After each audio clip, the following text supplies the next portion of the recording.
पूर्ण परमात्मने नमः। श्रीमद् भगवत गीता। गीता तेरा ज्ञान अमृत। जीव हमारी जाति है, मानव यानी मैनकाइंड धर्म हमारा। हिंदू, मुस्लिम, सिख, ईसाई धर्म नहीं कोई न्यारा। भूमिका। गीता एक पवित्र सत्य ग्रंथ है जो अध्यात्म ज्ञान का कोश है। इसे वर्तमान में हिंदुओं के ग्रंथ के नाम से जाना जाता है। वास्तव में पवित्र गीता विश्व का ग्रंथ है। इसकी उत्पत्ति आज सन 2012 से लगभग 5550 वर्ष पूर्व महाभारत के युद्ध के समय हुई थी। उस समय कोई धर्म नहीं था, एक सनातन पंथ था यानी मानव धर्म था। शब्द खंड नहीं होता। यह उन पुण्यात्माओं के मस्तिष्क रूपी व्हाट्सएप में पहुंच जाता है जिनका नेटवर्क सही होता है। यह महर्षि व्यास जी यानी श्री कृष्ण द्वैपायन के मस्तिष्क रूपी व्हाट्सएप में लोड हो गया था। उसी से श्री वेद व्यास जी ने पवित्र श्रीमद् भगवत गीता को कागज पर लिखा या ताड़ वृक्ष के पत्तों पर खोदा, जो आज अपने पास पवित्र गीता उपलब्ध है। गीता शास्त्र में कुल 18 अध्याय तथा 700 श्लोक हैं। मैंने इस पवित्र पुस्तक से आवश्यकता अनुसार विवरण लेकर ग्रंथ गीता तेरा ज्ञान अमृत की रचना की है। जैसे वन यानी फॉरेस्ट में जड़ी बूटियां होती हैं, वैद्य उस वन से आवश्यक जड़ी निकाल लेता है, उससे जीवनदायिनी औषधि तैयार कर लेता है। वन फिर भी विद्यमान रहता है। इसी प्रकार पुस्तक गीता तेरा ज्ञान अमृत एक औषधि जाने और इसको पढ़कर ज्ञान की घूंट पीकर अपना जन्म, मरण यानी वृद्धावस्था और मृत्यु का रोग नाश कराएं। अध्यात्म ज्ञान के बिना मनुष्य जीवन अधूरा है। यदि किसी के पास अरबों खरबों की संपत्ति है, फिर भी वह अपने जीवन में कुछ कमी महसूस करता है। उसकी पूर्ति के लिए मनुष्य पर्यटक स्थलों पर जाता है। उस समय उसको कुछ अच्छा लगता है, परंतु उससे पूरा जीवन अच्छा नहीं हो सकता, नहीं इससे आत्म कल्याण हो सकता। 2-3 दिन के पश्चात पुनः वही दिनचर्या प्रारंभ हो जाती है। फिर भी कुछ अधूरा सा लगता है। वह कमी परमात्मा की भक्ति की है। उसकी पूर्ति के लिए विश्व का धार्मिक मानव अपनी परंपरागत साधना करता है। यदि उस साधक की वह साधना शास्त्रों के अनुकूल है तो लाभ होगा। यदि शास्त्र विधि को त्याग कर मनमाना आचरण अर्थात मनमानी साधना करते हैं तो वह गीता अध्याय 16 श्लोक 23 से 24 के अनुसार व्यर्थ है। न साधक को सुख प्राप्त होता है, न सिद्धि प्राप्त होती है, न परम गति प्राप्त होती है, अर्थात व्यर्थ साधना है। कुछ श्रद्धालु किसी गुरु से दीक्षा लेकर भक्ति करते हैं। यदि गुरु पूर्ण है तो लाभ होगा, नहीं तो वह साधना भी व्यर्थ है। आप जी को इस पुस्तक गीता तेरा ज्ञान अमृत में जानने को मिलेगा कि प्रमाणित शास्त्र कौन से हैं जिनके अनुसार साधना करें। शास्त्र विधि अनुसार साधना कौन सी है, उस साधना को करने की विधि क्या है, किस महात्मा से प्राप्त होगी, पूर्ण गुरु की क्या पहचान है, वह भी इसी पुस्तक में पढ़ेंगे। यह पुस्तक विश्व के मानव को एक करेगी जो धर्मों में बंटकर आपस में लड़ कर मर रहा है। गीता शास्त्र किसी धर्म विशेष का नहीं है। यह तो मानव कल्याण के लिए उस समय प्रदान किया गया था जब कोई धर्म नहीं था, केवल मानव धर्म था। मेरा नारा है, जीव हमारी जाति है, मानव यानी मैनकाइंड धर्म हमारा। हिंदू, मुस्लिम, सिख, ईसाई धर्म नहीं कोई न्यारा। जैसे बाबा नानक जी का जन्म पवित्र हिंदू धर्म में श्री कालूराम मेहता के घर खत्री यानी अरोड़ा कुल में हुआ था। श्री ब्रजलाल पांडे से श्री नानक देव जी ने गीता का ज्ञान समझा और उनके द्वारा बताई भक्ति कर रहे थे।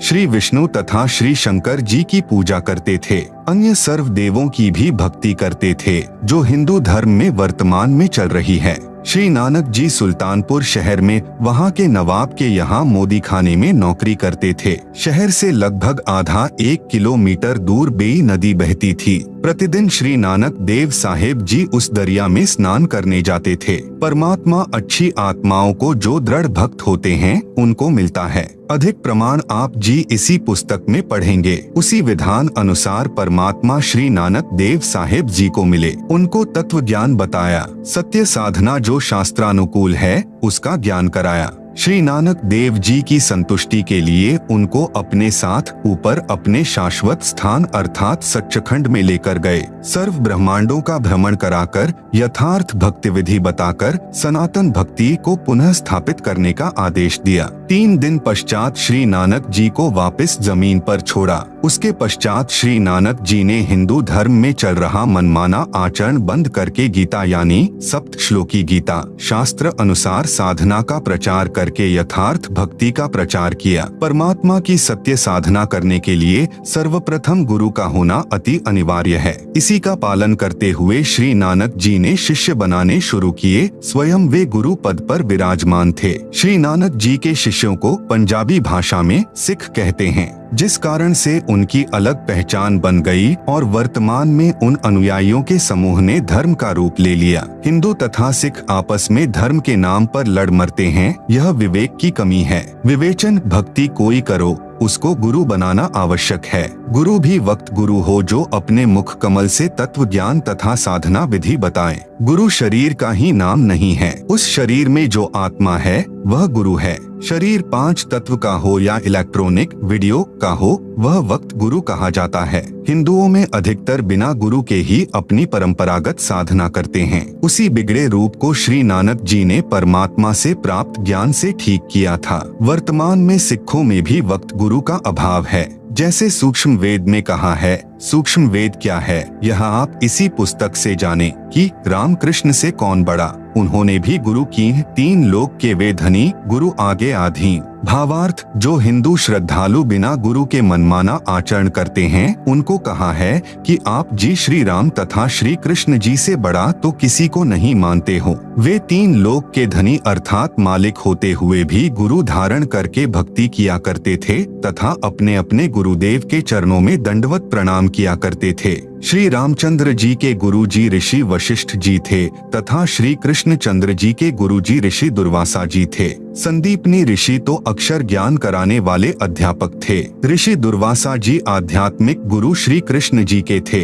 आपकी क्या बुनियाद है? आप बिना गुरु के भक्ति करके कल्याण चाहते हैं। सूक्ष्म वेद में फिर कहा है, कबीर गुरु बिन माला फिरते, गुरु बिन देते दान, गुरु बिन दोनों निष्फल हैं। भावे पूछो वेद पुराण। इस पुस्तक में आप जी को और भी अनेक भक्ति के गुर मिलेंगे तथा यथार्थ अध्यात्म ज्ञान व साधना की भी जानकारी होगी। मैं आशा करता हूँ कि यह पुस्तक मानव कल्याण करेगी। मेरी परमेश्वर से विनय है कि हे परमात्मा, मुझ दास के इस प्रयत्न को सफल करना। सर्व प्राणी आप जी के बच्चे हैं, आप जी की आत्मा हैं। इनको यथार्थ भक्ति मार्ग समझ में आए और सर्व मानव अपना जीवन धन्य बनाए। विश्व में शांति हो। सत्य साहिब, दिनांक 8/9/2012।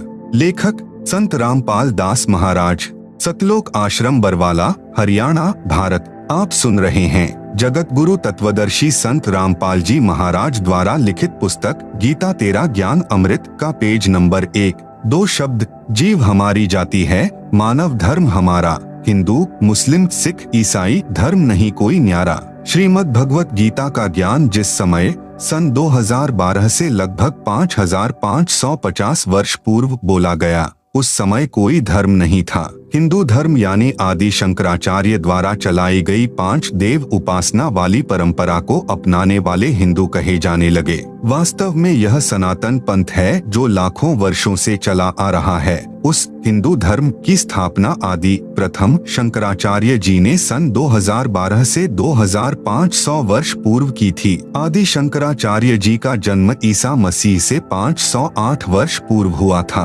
8 वर्ष की आयु में उन्हें उपनिषदों का ज्ञान हो गया। 16 वर्ष की आयु में आदि शंकराचार्य जी ने एक विरक्त साधु से दीक्षा ली जो गुफा में रहता था। कई दिन बाहर नहीं निकलता था। उस महात्मा ने आदि शंकराचार्य जी को बताया कि जीव ही ब्रह्म है, अयम आत्मा ब्रह्म का पाठ पढ़ाया तथा चारों वेदों में यही प्रमाण बताया। लोगों ने आदि शंकराचार्य जी से पूछा कि यदि जीव ही ब्रह्म है तो पूजा की क्या आवश्यकता है? आप भी ब्रह्म, हम भी ब्रह्म, ब्रह्म का अर्थ परमात्मा। इस प्रश्न से आदि शंकराचार्य जी असमंजस में पड़ गए। आदि शंकराचार्य जी ने अपने विवेक से कहा कि श्री विष्णु, श्री शंकर की भक्ति करो। फिर 5 देवताओं की उपासना का विधान दृढ़ किया। Number 1 Shri Brahma ji, number 2 Shri Vishnu ji, number 3 Shri Shiv जी, नंबर 4 श्री देवी जी, नंबर 5 श्री गणेश जी। परंतु मूल रूप में इष्ट रूप में तमगुण शंकर जी को ही माना है। यह विधान आदि शंकराचार्य जी ने 20 वर्ष की आयु में बनाया, अर्थात 488 ईसा पूर्व हिंदू धर्म की स्थापना की थी। उसके प्रचार के लिए भारत वर्ष में चारों दिशाओं में एक शंकर मठ की स्थापना की। आदि शंकराचार्य जी ने नंबर 1 गिरी साधु बनाए जो पर्वतों में रहने वाली जनता में अपने धर्म को दृढ़ करते थे। नंबर 2 पुरी साधु बनाए जो गांव गांव में जाकर अपने धर्म को बताकर क्रिया कराते थे। नंबर 3 सन्यासी साधु बनाए जो विरक्त रहकर जनता को प्रभावित करके अपने साथ लगाते थे। नंबर 4 वानप्रस्थी साधु बनाए जो वन में रहने वाली जनता को अपना मत सुनाकर अपने साथ जोड़ते थे। वेदों ऋग्वेद, यजुर्वेद, सामवेद और अथर्ववेद तथा गीता व पुराणों उपनिषदों को सत्य ज्ञान युक्त पुस्तक मानते थे, जो आज तक हिंदू धर्म के श्रद्धालु इन्हीं धार्मिक ग्रंथों को सत्य मानते हैं। इस प्रकार हिंदू धर्म की स्थापना ईसा से 488 वर्ष पूर्व यानी सन 2012 से 2500 वर्ष पूर्व हुई थी। आदि शंकराचार्य जी 30 वर्ष की आयु में असाध्य रोग के कारण शरीर त्याग कर भगवान शंकर के लोक में चले गए, क्योंकि वे शंकर जी के उपासक थे। उन्हीं के लोक से इसी धर्म की स्थापना के लिए आए माने गए हैं। आप सुन रहे हैं जगत गुरु तत्वदर्शी संत रामपाल जी महाराज द्वारा लिखित पुस्तक गीता तेरा ज्ञान अमृत का पेज नंबर 2। उस समय बौद्ध धर्म तेजी से फैल रहा था, उसको उन्होंने भारत में फैलने से रोका था। यदि बौद्ध धर्म फैल जाता तो चीन देश की तरह भारतवासी भी नास्तिक हो जाते। नंबर 2 ईसाई धर्म की स्थापना। श्री ईसा मसीह जी से ईसाई धर्म की स्थापना हुई। ईसा जी की जब 32 वर्ष की आयु थी, उनको क्रश पर कीले गाड़कर विरोधी धर्म गुरुओं ने गवर्नर पर दबाव बनाकर मरवा दिया था। ईसा जी को उसी प्रभु ने इंजिल नामक ग्रंथ देकर उतारा था, जिसने गीता तथा वेदों का ज्ञान दिया था। इंजिल पुस्तक में भिन्न ज्ञान नहीं है, क्योंकि आध्यात्मिक ज्ञान तो पहले गीता वेदों में बताया जा चुका था। वह किसी धर्म विशेष के लिए नहीं है। वह गीता तथा वेदों वाला ज्ञान मानव मात्र के लिए है। ईसा जी के लगभग 600 वर्ष पश्चात हजरत मोहम्मद जी ने इस्लाम धर्म की स्थापना की। मोहम्मद जी को पवित्र कुरान शरीफ ग्रंथ उसी ब्रह्म ने दिया था। इसमें भी भक्ति विधि संपूर्ण नहीं है, सांकेतिक है, क्योंकि भक्ति का ज्ञान वेदों गीता में बता दिया था। इसलिए कुरान शरीफ ग्रंथ में पुनः बताना अनिवार्य नहीं था। जैसे गीता अध्याय 4 श्लोक 34 में, यजुर्वेद अध्याय 40 मंत्र 10 में कहा है कि पूर्ण परमात्मा जिसने सर्व सृष्टि की रचना की है, उसके विषय में किसी तत्वदर्शी संत से पूछो, वे ठीक ठीक ज्ञान तथा भक्ति विधि बताएंगे। जो संत उस पूर्ण परमात्मा का ज्ञान जानता है तो वह सत्य साधना भी जानता है। बाइबल ग्रंथ का ज्ञान भी गीता ज्ञान दाता ने ही दिया है। बाइबल ग्रंथ 3 पुस्तकों का संग्रह है। नंबर 1 जबूर, नंबर 2 तौरत, नंबर 3 इंजिल। बाइबल ग्रंथ के उत्पत्ति ग्रंथ में प्रारंभ में ही लिखा है कि परमेश्वर ने मनुष्यों को अपनी सूरत अर्थात स्वरूप के अनुसार उत्पन्न किया है, नर नारी करके उत्पत्ति की है। 6 दिन में सृष्टि की रचना करके परमेश्वर ने 7वें दिन विश्राम किया। कुरान शरीफ पुस्तक कुरान शरीफ में सूरती फुरकानी नंबर 25 आयत नंबर 52 से 59 में कहा है कि अल्लाह कबीर ने 6 दिन में सृष्टि रची, फिर ऊपर आकाश में तख्त यानी सिंहासन पर जा विराजा। उस परमेश्वर की खबर किसी बाखबर अर्थात तत्वदर्शी संत से पूछो। कुरान के लेख से स्पष्ट है कि कुरान शरीफ का ज्ञान दाता भी उस पूर्ण परमात्मा अर्थात अल्लाह अकबर यानी अल्लाह कबीर के विषय में पूर्ण ज्ञान नहीं रखता। कुरान शरीफ की सूरती 42 की प्रथम आयत में उन्हीं 3 मंत्रों का सांकेतिक ज्ञान है जो गीता अध्याय 17 श्लोक 23 में है। कहा है कि ब्रह्मणः अर्थात सच्चिदानंद घन ब्रह्म की भक्ति के ओम तत् सत 3 नाम के स्मरण करो। कुरान शरीफ में सूरती 42 की प्रथम आयत में इन्हीं को सांकेतिक इस प्रकार लिखा है, ऐन सीन काफ। आप सुन रहे हैं जगत गुरु तत्वदर्शी संत रामपाल जी महाराज द्वारा लिखित पुस्तक गीता तेरा ज्ञान अमृत का पेज नंबर 3। ऐन हिंदी का अ अक्षर है जिसका संकेत ओम की ओर है। ऐन का भावार्थ ओम से है। सीन यानी स अर्थात जो गीता अध्याय 17 श्लोक 23 में दूसरा तत् मंत्र है, उसका वास्तविक जो मंत्र है उसका पहला अक्षर स है। यही ओम प्लस सीन या तत् मिलकर सतनाम 2 मंत्र का बनता है। और कुरान शरीफ में जो तीसरा मंत्र काफ यानी क है, जो गीता अध्याय 17 श्लोक 23 में लिखे 3 नामों में अंतिम सत मंत्र है। जैसे गुरुमुखी में क को कका, ख को खखा तथा ग को गगा, उ को उड़ा, ई को इड़ा कहते तथा लिखते हैं। इसी प्रकार कुरान में अ सह क को लिखा है। सत मंत्र सांकेतिक है, परंतु वास्तविक जो नाम है उसका पहला अक्षर कर है, वह करीम मंत्र है, जिसे सारनाम भी कहते हैं। जिन भक्तों को मेरे संत रामपाल दास से तीनों मंत्रों का उपदेश प्राप्त है, वे उन दोनों सांकेतिक मंत्रों के वास्तविक नामों को जानते हैं। सर्व ग्रंथों में कुछ समानता। बाइबल ग्रंथ में उत्पत्ति ग्रंथ में यह भी कहा है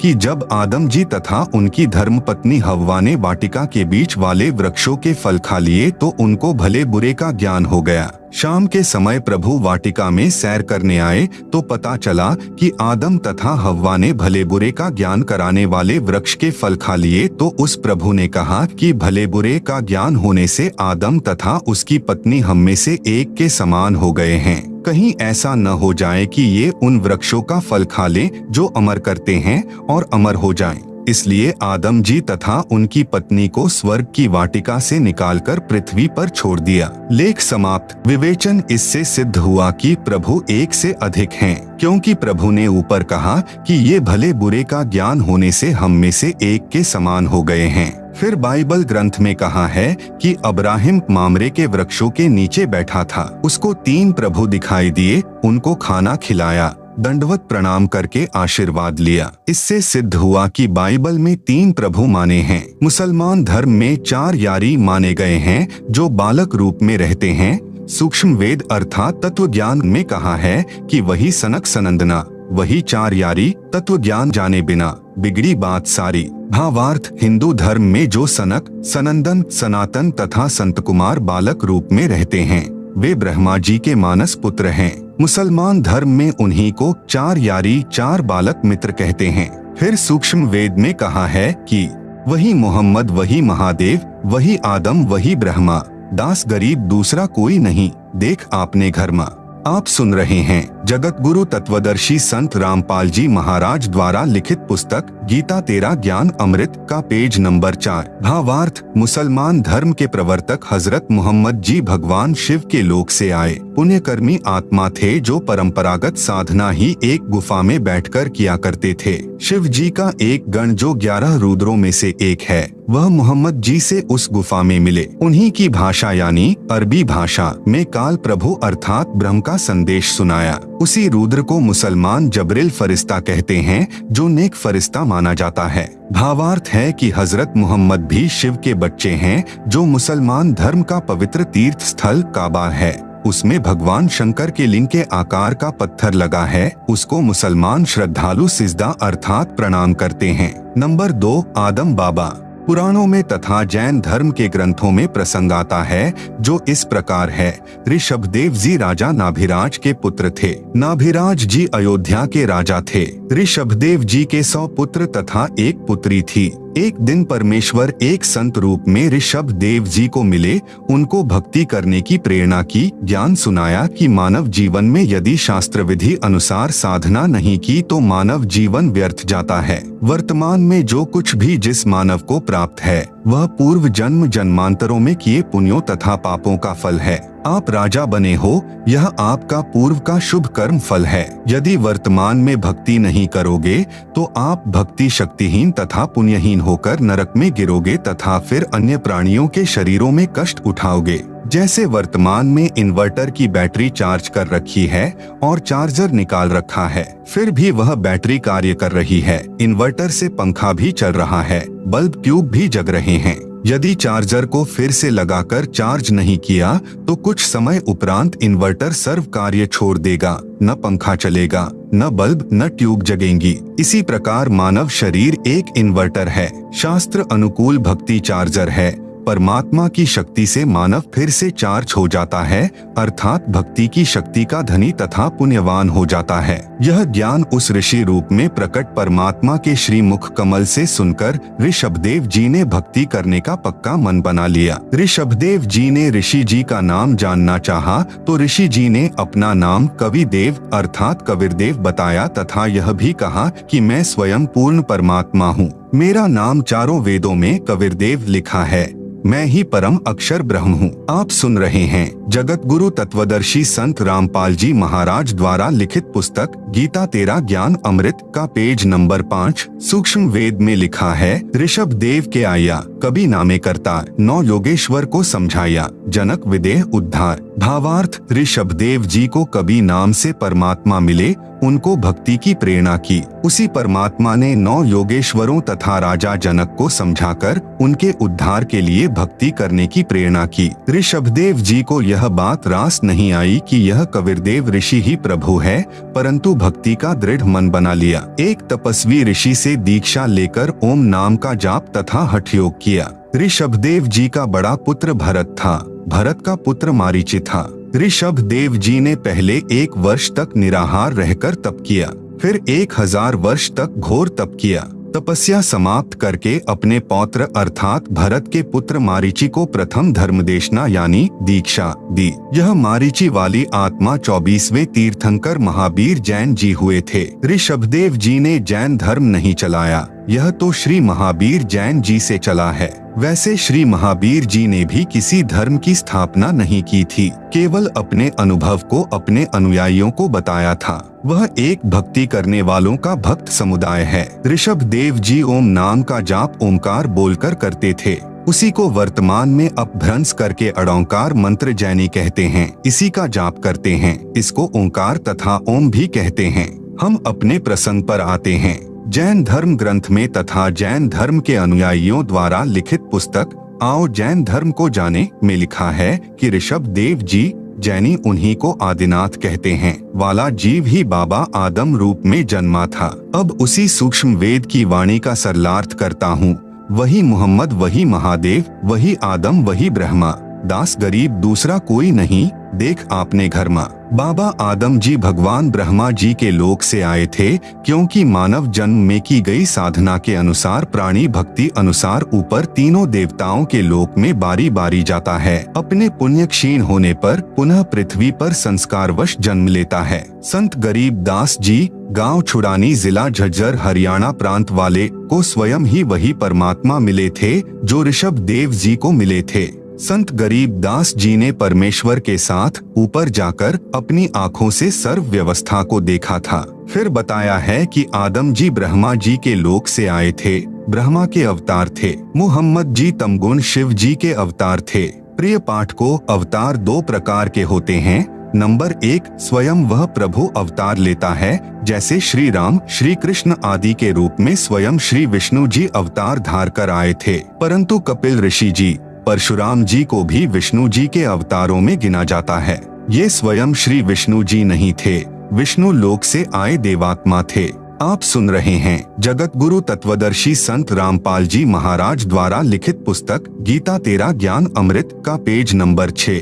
उनके पास कुछ शक्ति विष्णु जी की थी, क्योंकि वे उन्हीं के द्वारा भेजे गए थे। इसी प्रकार हजरत मोहम्मद जी श्री शिव जी के लोक से आए देवात्मा यानी अवतार थे, तथा बाबा आदम जी श्री ब्रह्मा जी के लोक से आए देवात्मा यानी अवतार थे। इसी प्रकार ईसा मसीह जी श्री विष्णु जी के लोक से आए देवात्मा यानी अवतार थे। ईसाई श्रद्धालु भी ईसा जी को प्रभु का पुत्र मानते हैं, प्रभु नहीं।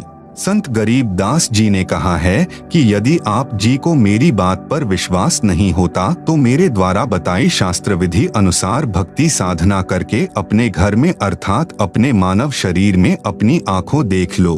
भावार्थ है, शरीर की रचना सर्व धर्मों के मनुष्यों की एक जैसी है। तत्व ज्ञान न होने के कारण हम धर्मों में बंट गए। संत गरीब दास जी ने बताया है कि मानव शरीर में परमेश्वर ने भिन्न भिन्न अंग बनाए हैं। रीढ़ की हड्डी अर्थात बैकबोन यानी स्पाइन के अंदर की ओर कंठ तक 5 कमल चक्र बने हैं। कृपया देखें यह चित्र। शरीर यानी पिंड में कमलों यानी चक्रों का चित्र दिया गया है, जिसे आप पुस्तक में देख सकते हैं। नंबर 1 मूल चक्र। यह चक्र रीढ़ की हड्डी के अंत से 1 इंच ऊपर गुदा के पास है। इसका देवता श्री गणेश है। इस कमल की 4 पंखुड़ियां हैं। नंबर 2 स्वाद चक्र। यह मूल कमल से 2 इंच ऊपर रीढ़ की हड्डी के अंदर की ओर चिपका है। इसके देवता श्री ब्रह्मा जी तथा उनकी धर्म पत्नी सावित्री जी हैं। इस कमल की 6 पंखुड़ियां हैं। नंबर 3 नाभि कमल चक्र। यह नाभि के सामने उसी रीढ़ की हड्डी के साथ चिपका है। इसके देवता श्री विष्णु जी तथा उनकी धर्मपत्नी लक्ष्मी जी हैं। इस कमल की 8 पंखुड़ियां हैं। नंबर 4 हृदय कमल चक्र। यह कमल सीने में बने दोनों स्तनों के मध्य में रीढ़ की हड्डी के साथ चिपका है। इसके देवता श्री शिव जी तथा उनकी धर्मपत्नी पार्वती जी हैं। इस कमल की 12 पंखुड़ियां हैं।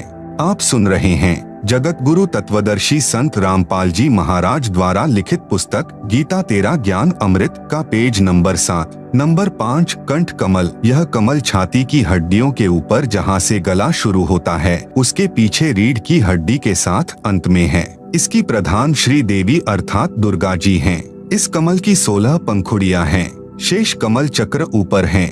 नंबर 6 संगम कमल या छठा कमल। यह कमल सुषमणा के ऊपर वाले द्वार पर है। इसकी 3 पंखुड़ियां हैं। इसमें सरस्वती रूप में देवी दुर्गा जी निवास करती हैं। एक पंखुड़ी में देवी दुर्गा सरस्वती रूप में रहती है। उसी के साथ में 72 करोड़ उर्वशी यानी सुंदर परियां रहती हैं, जो ऊपर जाने वाले भक्तों को अपने जाल में फंसाती हैं। दूसरी पंखुड़ी में सुंदर युवा नर रहते हैं, जो भक्त मतियों को आकर्षित करके काल जाल में रखते हैं। काल भी अन्य रूप में इन युवाओं का संचालक मुखिया बनकर रहता है। तीसरी पंखुड़ी में स्वयं परमात्मा अन्य रूप में रहते हैं, अपने भक्तों को उनके जाल से मुक्त कराते हैं, ज्ञान सुनाकर सतर्क करते हैं। नंबर 7 त्रिकुटी कमल चक्र। यह दोनों आँखों की भौहों यानी सेलियों के मध्यम में सिर के पिछले हिस्से में अन्य कमलों की ही पंक्ति में ऊपर है। इसका देवता सतगुरु रूप में परमेश्वर ही है। इस कमल की 2 पंखुड़ियां हैं। एक सफेद यानी वर्ण रंग की, दूसरी काले भंवर यानी भंवरे के रंग की पंखुड़ियां हैं। सफेद पंखुड़ी में सतगुरु रूप में सत्य पुरुष का निवास है। काली पंखुड़ी में नकली सतगुरु रूप में काल निरंजन का वास है। नंबर 8 सहस्र कमल चक्र। यह कमल सिर के मध्य भाग से 2 उंगल नीचे अन्य कमलों की ही पंक्ति में है। हिंदू धर्म के व्यक्ति सिर पर बालों की चोटी रखते थे, कुछ अब भी रखते हैं। इसके नीचे वह सहस्र कमल दल है। इसका देवता ब्रह्म है। इसे क्षर पुरुष भी कहते हैं, जिसने गीता व वेदों का ज्ञान कहा है।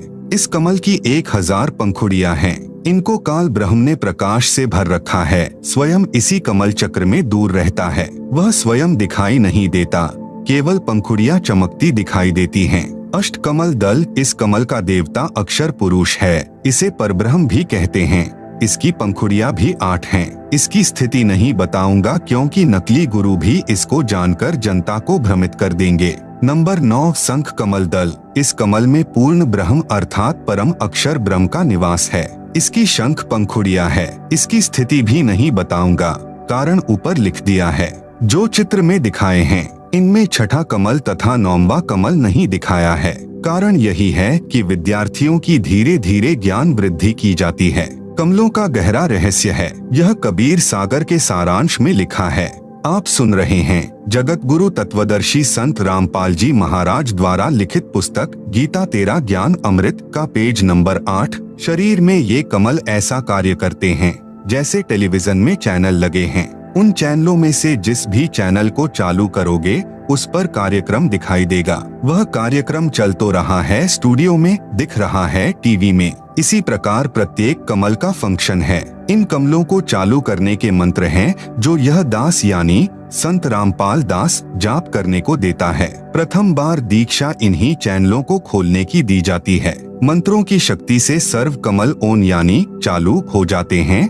फिर साधक अपने शरीर में लगे चैनल में उस देव के धाम को देख सकता है, वहाँ के सर्व दृश्य देख सकता है। इसलिए संत गरीब दास जी ने कहा है कि आप अपने शरीर के चैनल ऑन यानी चालू करके स्वयं देख लो कि आदम जी आपको ब्रह्मा के लोक से आए दिखाई देंगे, क्योंकि वहाँ पर सर्व रिकॉर्ड उपलब्ध है। जैसे वर्तमान में यूट्यूब है, इसी प्रकार प्रत्येक देव के लोक में आप जो पूर्व में हुई घटना देखना चाहें आप देख सकते हैं। इसी प्रकार हजरत मोहम्मद जी आपको शिव जी के लोक से आए दिखाई देंगे। इसी प्रकार ईसा जी भी श्री विष्णु जी के लोक से आए दिखाई देंगे। मक्का महादेव का मंदिर है। भाई बाले वाली जन्म साखी में प्रमाण है। साखी मदीने की चली हिंदी वाली के पृष्ठ 262 पर श्री नानक जी ने 4 इमामों के प्रश्न का जवाब देते हुए कहा है, आंखें नानक शाह सच्च सुन हो 4 इमाम मक्का है महादेव का ब्राह्मण सन सुल्तान। अब आप जी को अपने उद्देश्य की ओर ले चलता हूँ। आप जी को स्पष्ट करना चाहता हूँ कि जो यथार्थ आध्यात्मिक ज्ञान सूक्ष्म वेद गीता तथा चारों वेदों में है वह न तो पुराणों में है, न कुरान शरीफ में, न बाइबल में, न 6 शास्त्रों तथा न 11 उपनिषदों में। उदाहरण जैसे 10वीं कक्षा तक का पाठ्यक्रम गलत नहीं है, परंतु उसमें BA तथा MA वाला ज्ञान नहीं है। वह पाठ्यक्रम गलत नहीं है, परंतु पर्याप्त नहीं है। समझने के लिए इतना ही पर्याप्त है। अन्य उदाहरण गीता अध्याय 2 श्लोक 46 में कहा है कि अर्जुन बड़े जलाशय यानी झील की प्राप्ति के पश्चात छोटे जलाशय यानी तालाब जोहड़ में जितनी आस्था रह जाती है, उसी प्रकार पूर्ण परमात्मा का संपूर्ण ज्ञान होने के पश्चात अन्य ज्ञान तथा भगवानों में वैसी ही आस्था रह जाती है। जिस समय गीता ज्ञान कहा गया था उस समय सर्व मानव जलाशयों के आसपास बसते थे, वर्षा होती थी, तालाब भर जाते थे। पूरे वर्ष उसी जलाशय से मानव स्वयं पानी पीते थे, पशुओं को उसी से पिलाते थे। आप सुन रहे हैं जगत गुरु तत्वदर्शी संत रामपाल जी महाराज द्वारा लिखित पुस्तक गीता तेरा ज्ञान अमृत का पेज नंबर 9। उसके 2 भाग कर लिए जाते थे। यदि एक वर्ष वर्षा न होती तो छोटे जलाशयों पर आश्रित व्यक्तियों को संकट हो जाता था, त्राही त्राही मच जाती थी। झील बहुत बड़ा गहरा जलाशय होता है जिसका पानी 10 वर्ष वर्षा न हो तो भी समाप्त नहीं होता। यदि किसी व्यक्ति को झील वाला जलाशय मिल जाए तो वह तुरंत छोटे जलाशय को छोड़कर उस झील के किनारे बसेरा कर लेता था। इसी प्रकार आप जी को इस पवित्र पुस्तक गीता तेरा ज्ञान अमृत में वह झील वाला जलाशय प्राप्त है। अतिशीघ्र इसके किनारे आकर बसेरा करें और अपना मानव जीवन सुखी करें। कृपा पिएं इस ज्ञान अमृत को और अमर हो जाएं। हिंदू कहते हैं कि मुसलमान सर्व विपरीत साधना करते हैं। हम उदय होते सूर्य को प्रणाम करते हैं, मुसलमान अस्त होते सूर्य को सलाम करते हैं। विवेचन दोनों का आशय सही है, परंतु विवेक की कमी है। हिंदू उदय होते सूर्य को धन्यवाद करते हैं कि हे प्रकाश के देवता, आपका धन्यवाद करते हैं, आपने काली रात के पश्चात उजाला दिया जिससे हम अपना निर्वाह कार्य कर सकेंगे। आप ऐसे ही हम पर कृपा बनाए रखना। मुसलमान जानते हैं कि सुबह तो सूर्य देव का धन्यवाद हमारे बड़े भाइयों हिंदुओं ने हम सबकी मंगल कामना करते हुए कर दिया। सूर्य अस्त होते समय हम सूर्य का धन्यवाद कर देते हैं कि हे प्रकाश करने वाले सूर्य, आपने हम सर्व जीवों को प्रकाश प्रदान करके हम पर बड़ा उपकार किया। हम आपका धन्यवाद करते हैं। आप कल फिर इसी प्रकार कृपा करना। आप भी अल्लाह अकबीर की रचना हो और हम भी उसी की संतान हैं। वास्तव में न तो मुसलमान सूर्य की पूजा करते हैं न हिंदू। दोनों पक्ष पूर्व पश्चिम की ओर मुख करके सुबह हिंदू तथा शाम को मुसलमान परमात्मा की भी पूजा करते हैं। पूजा केवल पूर्ण परमात्मा की करनी चाहिए। अन्य देवों फरिश्तों का आदर करना चाहिए। अधिक ज्ञान के लिए आगे पढ़े गीता का सत्य सार इसी पुस्तक में। निवेदन इसी पुस्तक के अंत में पृष्ठ 204 पर गीता प्रेस गोरखपुर से प्रकाशित श्री जयदयाल गोयंदका जी द्वारा अनुवादित गीता के संबंधित अध्यायों के श्लोकों की फोटोकॉपी लगाई है ताकि आप जी सत्य को तुरंत जान सकें और आप जी को प्रमाण देखने के लिए अन्य गीता खरीदने की आवश्यकता न पड़े। लेखक संत रामपाल दास। आप सुन रहे हैं जगत गुरु तत्वदर्शी संत रामपाल जी महाराज द्वारा लिखित पुस्तक गीता तेरा ज्ञान अमृत का पेज नंबर 10। गीता का सत्य सार। गीता यानी श्रीमद् भगवत गीता। प्रश्न नंबर 1, गीता का ज्ञान कब तथा किसने किसको सुनाया, किसने लिखा? कृपया विस्तार से बताएं। उत्तर, श्रीमद् भगवत गीता का ज्ञान श्री कृष्ण जी के शरीर में प्रवेश करके काल भगवान ने, जिसे वेदों व गीता में ब्रह्म नाम से भी जाना जाता है, अर्जुन को सुनाया। जिस समय कौरव तथा पांडव अपनी संपत्ति अर्थात दिल्ली के राज्य पर अपने अपने हक का दावा करके युद्ध करने के लिए तैयार हो गए थे, दोनों की सेनाएं आमने सामने कुरुक्षेत्र के मैदान में खड़ी थी। अर्जुन ने देखा कि सामने वाली सेना में भीष्म पितामह, गुरु द्रोणाचार्य, रिश्तेदार, कौरवों के बच्चे, दामाद, बहनोई, ससुर आदि आदि लड़ने मरने के लिए खड़े हैं। कौरव और पांडव आपस में चचेरे भाई थे। अर्जुन में साधु भाव जागृत हो गया तथा विचार किया कि जिस राज्य को प्राप्त करने के लिए हमें अपने चचेरे भाइयों, भतीजों, दामादों, बहनोइयों, भीष्म पितामह जी तथा गुरुजनों को मारेंगे, यह भी नहीं पता कि हम कितने दिन संसार में रहेंगे। इसलिए इस प्रकार से प्राप्त राज्य के सुख से अच्छा तो हम भिक्षा मांगकर अपना निर्वाह कर लेंगे, परंतु युद्ध नहीं करेंगे। यह विचार करके अर्जुन ने धनुष बाण हाथ से छोड़ दिया तथा रथ के पिछले भाग में बैठ गया। अर्जुन की ऐसी दशा देखकर श्री कृष्ण बोले, देख ले सामने किस योद्धा से आपने लड़ना है। अर्जुन ने उत्तर दिया कि हे कृष्ण, मैं किसी कीमत पर भी युद्ध नहीं करूंगा। अपने उद्देश्य तथा जो विचार मन में उठ रहे थे उनसे भी अवगत कराया। उसी समय श्री कृष्ण जी में काल भगवान प्रवेश कर गया, जैसे प्रेत किसी अन्य व्यक्ति के शरीर में प्रवेश करके बोलता है। ऐसे काल ने श्री कृष्ण के शरीर में प्रवेश करके श्रीमद्भगवत गीता का ज्ञान युद्ध करने की प्रेरणा करने के लिए तथा कलयुग में वेदों को जानने वाले व्यक्ति नहीं रहेंगे। इसलिए चारों वेदों का संक्षिप्त वर्णन व सारांश गीता ज्ञान रूप में 18 अध्यायों में 700 श्लोकों में सुनाया। श्री कृष्ण को तो पता नहीं था कि मैंने क्या बोला था गीता ज्ञान में। ब्रह्मा कुमारी पंथ वाले इसी काल ब्रह्म को निराकार शिव बाबा कहते हैं। उनका भी कहना है कि गीता का ज्ञान शिव बाबा ने किसी वृद्ध के शरीर में प्रवेश करके बोला था। यह शिव बाबा ब्रह्मा कुमारी वालों का पूज्य प्रभु है। कुछ वर्षों के बाद वेद व्यास ऋषि ने इस अमृत ज्ञान को संस्कृत भाषा में देवनागरी लिपि में लिखा। बाद में अनुवादकों ने अपनी बुद्धि के अनुसार इस पवित्र ग्रंथ का हिंदी तथा अन्य भाषाओं में अनुवाद किया, जो वर्तमान में गीता प्रेस गोरखपुर यूपी से प्रकाशित किया जा रहा है। उसकी फोटोकॉपियां इसी पुस्तक के पृष्ठ 204 से 357 तक लगी हैं। आप सुन रहे हैं जगत गुरु तत्वदर्शी संत रामपाल जी महाराज द्वारा लिखित पुस्तक गीता तेरा ज्ञान अमृत का पेज नंबर 11। प्रश्न आज यानी सन 2012 तक तो यह सुनने में आया है कि गीता जी का ज्ञान श्री कृष्ण ने बोला। आपने बताया कि श्री कृष्ण के शरीर में प्रवेश करके काल ने गीता ज्ञान कहा और श्री कृष्ण को तो पता ही नहीं था कि उन्होंने क्या ज्ञान कहा था। यह असत्य प्रतीत होता है, कोई प्रमाण बताएं। उत्तर, आपको ढेर सारे प्रमाण देते हैं जिनसे स्वसिद्ध हो जाता है कि गीता शास्त्र का ज्ञान काल ने कहा। सर्वप्रथम गीता से ही प्रमाणित करता हूँ। प्रमाण नंबर 1, गीता अध्याय 10 में जब गीता ज्ञान दाता ने अपना विराट रूप दिखा दिया तो उसको देखकर अर्जुन कांपने लगा, भयभीत हो गया। यहाँ पर यह बताना भी अनिवार्य है कि अर्जुन का साला श्री कृष्ण था, क्योंकि श्री कृष्ण की बहन सुभद्रा का विवाह अर्जुन से हुआ था। गीता ज्ञान दाता ने जिस समय अपना भयंकर विराट रूप दिखाया जो 1000 भुजाओं वाला था, तब अर्जुन ने पूछा कि हे देव, आप कौन हैं? गीता अध्याय 11 श्लोक 31। हे सहस्रा बाहु यानी 1000 भुजा वाले, आप अपने चतुर्भुज रूप में दर्शन दीजिए, क्योंकि अर्जुन उन्हें विष्णु अवतार कृष्ण तो मानता ही था, परंतु उस समय श्री कृष्ण के शरीर से बाहर निकलकर काल ने अपना अपार विराट रूप दिखाया था। मैं भयभीत हूँ, आपके इस रूप को सहन नहीं कर पा रहा हूँ। गीता अध्याय 11 श्लोक 46। विचारे पाठक जन, क्या हम अपने साले से पूछेंगे कि हे महानुभाव, बताइए आप कौन हैं? नहीं। एक समय एक व्यक्ति में प्रेत बोलने लगा। साथ बैठे व्यक्ति ने पूछा, आप कौन बोल रहे हो? उत्तर मिला कि तेरा मामा बोल रहा हूँ, मैं दुर्घटना में मरा था।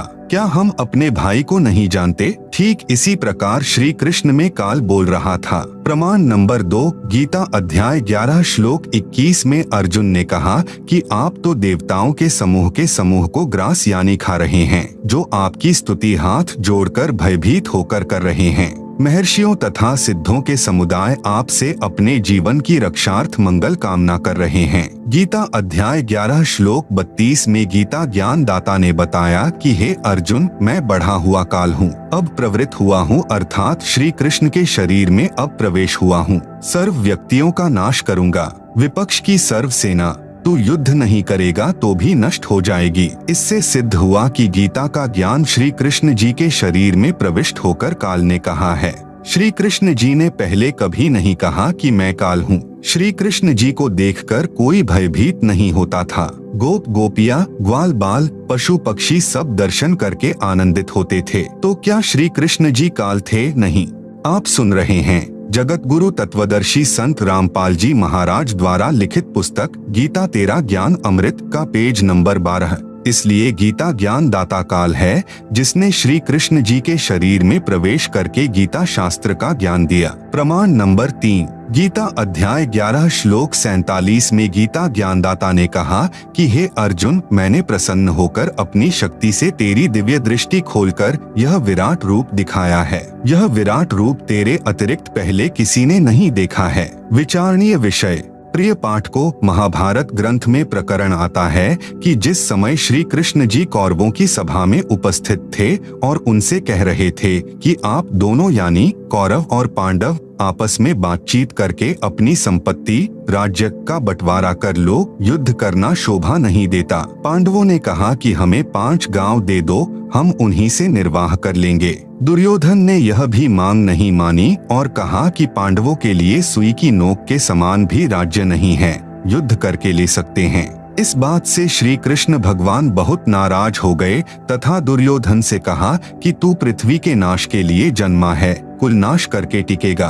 भले मानव, कहा आधा राज्य, कहा 5 गांव, कुछ तो शर्म कर ले। इतनी बात श्री कृष्ण जी के मुख से सुनकर दुर्योधन राजा आग बबूला हो गया और सभा में उपस्थित अपने भाइयों तथा मंत्रियों से बोला कि इस कृष्ण यादव को गिरफ्तार कर लो। उसी समय श्री कृष्ण जी ने विराट रूप दिखाया। सभा में उपस्थित सर्व सभासद उस विराट रूप को देखकर भयभीत होकर कुर्सियों के नीचे छिप गए, कुछ आंखों पर हाथ रखकर जमीन पर गिर गए। श्री कृष्ण जी सभा छोड़कर चले गए तथा अपना विराट रूप समाप्त कर दिया। अब उस बात पर विचार करते हैं जो गीता अध्याय 11 श्लोक 47 में गीता ज्ञान दाता ने कहा था कि यह मेरा विराट रूप तेरे अतिरिक्त अर्जुन पहले किसी ने नहीं देखा था। यदि श्री कृष्ण गीता ज्ञान बोल रहे होते तो यह कभी नहीं कहते कि मेरा विराट रूप तेरे अतिरिक्त पहले किसी ने नहीं देखा था, क्योंकि श्री कृष्ण जी के विराट रूप को कौरव तथा अन्य सभासद पहले देख चुके थे।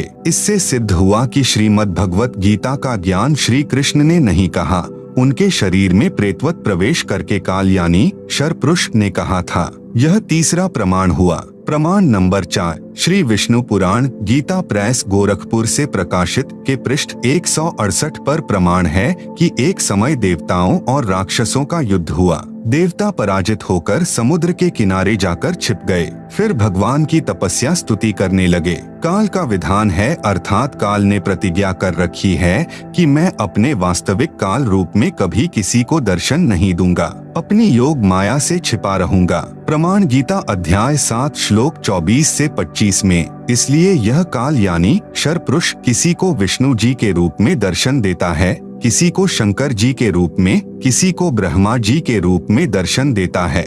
आप सुन रहे हैं जगत गुरु तत्वदर्शी संत रामपाल जी महाराज द्वारा लिखित पुस्तक गीता तेरा ज्ञान अमृत का पेज नंबर 13। देवताओं को श्री विष्णु जी के रूप में दर्शन देकर कहा कि मैंने जो आपकी समस्या है वह जान ली है। आप पुरंजय राजा को युद्ध के लिए तैयार कर लो। मैं उस राजा श्रेष्ठ के शरीर में प्रविष्ट होकर राक्षसों का नाश कर दूंगा। ऐसा ही किया गया। अधिक ज्ञान के लिए आप जी विष्णु पुराण पढ़ सकते हैं। प्रमाण नंबर 5, श्री विष्णु पुराण के पृष्ठ 173 पर प्रमाण है कि एक समय नागवंशियों तथा गंधर्वों का युद्ध हुआ। गंधर्वों ने नागों के सर्व बहुमूल्य हीरे, लाल व खजाने लूट लिए, उनके राज्य पर भी कब्जा कर लिया। नागाओं ने भगवान की स्तुति की। वही काल भगवान विष्णु रूप धारण करके प्रकट हुआ। कहा कि आप पुरुकुत्स राजा को गंधर्वों के साथ युद्ध के लिए तैयार कर लें। मैं राजा पुरुकुत्स के शरीर में प्रवेश करके दुष्ट गंधर्वों का नाश कर दूंगा। ऐसा ही हुआ। उपरोक्त विष्णु पुराण की दोनों कथाओं से स्पष्ट हुआ यानी प्रमाणित हुआ कि यह काल भगवान यानी शरपुरुष इस प्रकार अव्यक्त यानी गुप्त रहकर कार्य करता है। इसी प्रकार इसने श्री कृष्ण जी में प्रवेश करके गीता का ज्ञान कहा है। प्रमाण नंबर 6, महाभारत ग्रंथ में गीता प्रेस गोरखपुर यूपी से प्रकाशित में भाग 2 पृष्ठ 800 से 801 पर लिखा है कि महाभारत के युद्ध के पश्चात राजा युधिष्ठिर को राजगद्दी पर बैठाकर श्री कृष्ण जी ने द्वारिका जाने की तैयारी की। तब अर्जुन ने श्री कृष्ण जी से कहा कि आप वह गीता वाला ज्ञान फिर से सुनाओ, मैं उस ज्ञान को भूल गया हूँ। श्री कृष्ण जी ने कहा कि हे अर्जुन, आप बड़े बुद्धिहीन हो, बड़े श्रद्धाहीन हो। आपने उस अनमोल ज्ञान को क्यों भुला दिया? अब मैं उस ज्ञान को नहीं सुना सकता क्योंकि मैंने उस समय योग युक्त होकर गीता का ज्ञान सुनाया था। विचार करें, युद्ध के समय योग युक्त हुआ जा सकता है तो शांत वातावरण में योग युक्त होने में क्या समस्या हो सकती है? वास्तव में यह ज्ञान काल ने श्री कृष्ण में प्रवेश करके बोला था। श्री कृष्ण जी को स्वयं तो वह गीता ज्ञान याद नहीं। यदि वे वक्ता थे तो वक्ता को तो सर्व ज्ञान याद होना चाहिए। श्रोता को तो प्रथम बार में 40% ज्ञान याद रहता है। इससे सिद्ध है कि गीता का ज्ञान श्री कृष्ण जी में प्रवेश होकर काल यानी शरपुरुष ने बोला था। उपरोक्त प्रमाणों से स्पष्ट हुआ कि श्रीमद् भगवत गीता का ज्ञान श्री कृष्ण ने नहीं कहा। उनको तो पता ही नहीं कि क्या कहा था। श्री कृष्ण जी के शरीर में प्रवेश करके काल पुरुष यानी शरपुरुष ने बोला था। प्रश्न 2, काल पुरुष कौन है? उत्तर, इसके लिए पढ़ें सृष्टि रचना जो पृष्ठ 120 पर लिखी है। प्रश्न 3, काल भगवान अर्थात ब्रह्म अविनाशी है या जन्मता मरता है? उत्तर, जन्मता मरता है। आप सुन रहे हैं जगत गुरु तत्वदर्शी संत रामपाल जी महाराज द्वारा लिखित पुस्तक गीता तेरा ज्ञान अमृत का पेज नंबर 14। प्रश्न नंबर 4, कहाँ प्रमाण है? उत्तर, श्रीमद् भगवत गीता अध्याय 2 श्लोक 12, गीता अध्याय 4 श्लोक 5, गीता अध्याय 10 श्लोक 2 में गीता ज्ञान दाता स्वयं स्वीकार करता है कि मेरी भी जन्म व मृत्यु होती है, मैं अविनाशी नहीं हूँ। कहा है कि हे अर्जुन, तेरे और मेरे बहुत जन्म हो चुके हैं, तू नहीं जानता, मैं जानता हूँ। तू, मैं और ये राजा लोग व सैनिक पहले भी थे, आगे भी होंगे, यह न जान कि हम केवल वर्तमान में ही हैं। मेरी उत्पत्ति को न तो देवता लोग जानते और न ही ऋषिजन, क्योंकि यह सब मेरे से उत्पन्न हुए हैं। इससे सिद्ध हुआ कि गीता ज्ञान दाता काल पुरुष अविनाशी नहीं है, इसलिए इसको क्षर पुरुष कहा जाता है। प्रश्न 5, क्या ब्रह्मा, विष्णु तथा शिव अविनाशी हैं? उत्तर, नहीं, ये नाशवान हैं, इनकी भी जन्म मृत्यु होती है। ब्रह्मा, विष्णु तथा शिव जी के माता पिता भी हैं। प्रश्न 6, कोई प्रमाण बताओ, माता पिता का नाम भी बताओ। उत्तर, श्री देवी महापुराण गीता प्रेस गोरखपुर से प्रकाशित के 3 स्कंद पृष्ठ 123 पर श्री विष्णु जी ने अपनी माता दुर्गा की स्तुति करते हुए कहा है कि हे मातः, आप शुद्ध स्वरूपा हो, सारा संसार आपसे ही उद्भाषित हो रहा है, हम आपकी कृपा से विद्यमान है। मैं, ब्रह्मा और शंकर तो जन्मते मरते हैं, हमारा तो आविर्भाव यानी जन्म तथा तिरोभाव यानी मृत्यु हुआ करता है, हम अविनाशी नहीं हैं। तुम ही जगत जननी और सनातनी देवी हो और प्रकृति देवी हो। शंकर भगवान बोले, हे माता, विष्णु के बाद उत्पन्न होने वाले ब्रह्मा जब आपका पुत्र है, तो क्या मैं तमोगुणी लीला करने वाला शंकर तुम्हारी संतान नहीं हुआ, अर्थात मुझे भी उत्पन्न करने वाली तुम ही हो। इस देवी महापुराण के उल्लेख से सिद्ध हुआ कि श्री ब्रह्मा जी, श्री विष्णु जी तथा श्री शंकर जी को जन्म देने वाली माता श्री दुर्गा देवी यानी अष्टंगी देवी है और तीनों नाशवान हैं। श्री ब्रह्मा जी, श्री विष्णु जी तथा श्री शिव जी का पिता कौन है? प्रमाण, श्री शिव महापुराण गीता प्रेस गोरखपुर से प्रकाशित में इनके पिता का ज्ञान है। श्री शिव महापुराण के रुद्र संहिता खंड में पृष्ठ 100 से 110 तक निम्न प्रकरण है। अपने पुत्र नारद जी के प्रश्न का उत्तर देते हुए श्री ब्रह्मा जी ने कहा कि हे पुत्र, आपने सृष्टि के उत्पत्तिकर्ता के विषय में जो प्रश्न किया है उसका उत्तर सुन। प्रारंभ में केवल एक सद्ब्रह्म ही शेष था, सब स्थानों पर प्रलय था। उस निराकार परमात्मा ने अपना स्वरूप शिव जैसा बनाया, उसको सदाशिव कहा जाता है। उसने अपने शरीर से एक स्त्री निकाली, वह स्त्री दुर्गा, जगदम्बिका, प्रकृति देवी तथा त्रिदेव ब्रह्मा, विष्णु तथा शिव की जननी कहलाई, जिसकी 8 भुजाएं हैं। इसी को शिवा भी कहा है। आप सुन रहे हैं जगत गुरु तत्वदर्शी संत रामपाल जी महाराज द्वारा लिखित पुस्तक गीता तेरा ज्ञान अमृत का पेज नंबर 15। श्री विष्णु जी की उत्पत्ति। सदाशिव और शिवा यानी दुर्गा ने पति पत्नी रूप में रहकर एक पुत्र की उत्पत्ति की, उसका नाम विष्णु रखा। श्री ब्रह्मा जी की उत्पत्ति। श्री ब्रह्मा जी ने बताया कि जिस प्रकार विष्णु जी की उत्पत्ति शिव तथा शिवा के संयोग भोग विलास से हुई है, उसी प्रकार शिव और शिवा ने मेरी भी उत्पत्ति की। नोट, यहाँ पर शिव को काल ब्रह्म जाने, शिवा को दुर्गा जाने। प्रिय पाठ को इस रुद्र संहिता खंड में शंकर जी की उत्पत्ति का प्रकरण नहीं है, यह अनुवादकर्ता की गलती है। वैसे देवी पुराण में शंकर जी ने स्वयं स्वीकारा है कि मेरा जन्म दुर्गा यानी प्रकृति से हुआ है। श्री शंकर जी भी शिव तथा शिवा का पुत्र है। श्री शिव महापुराण के विधवेश्वर संहिता खंड पृष्ठ 24 से 30 पर प्रमाण। एक समय श्री ब्रह्मा जी तथा श्री विष्णु जी का इस बात पर युद्ध हो गया कि ब्रह्मा जी ने कहा मैं तेरा पिता हूँ क्योंकि यह संसार मेरे से उत्पन्न हुआ है, मैं प्रजापिता हूँ। विष्णु जी ने कहा कि मैं तेरा पिता हूँ, तू मेरे नाभि कमल से उत्पन्न हुआ है। दोनों एक दूसरे को मारने के लिए तत्पर हो गए। उसी समय सदाशिव अर्थात काल ब्रह्म ने उन दोनों के बीच में एक सफेद रंग का प्रकाशमय स्तंभ खड़ा कर दिया। फिर स्वयं शंकर के रूप में प्रकट होकर उनको बताया कि तुम कोई भी कर्ता नहीं हो। हे पुत्रों, मैंने तुमको जगत की उत्पत्ति और स्थिति रूपी 2 कार्य दिए हैं। इसी प्रकार मैंने शंकर और रुद्र को 2 कार्य संहार व तिरोगति दिए हैं। मुझे वेदों में ब्रह्म कहा है। मेरे 5 मुख हैं, एक मुख से अकार यानी अ, दूसरे मुख से उकार यानी उ तथा तीसरे मुख से मकार यानी म, चौथे मुख से बिंदु तथा 5वें मुख से नाद यानी शब्द प्रकट हुए हैं। उन्हीं 5 अव्ययों से एकीभूत होकर एक अक्षर ओम बना है। यह मेरा मूल मंत्र है।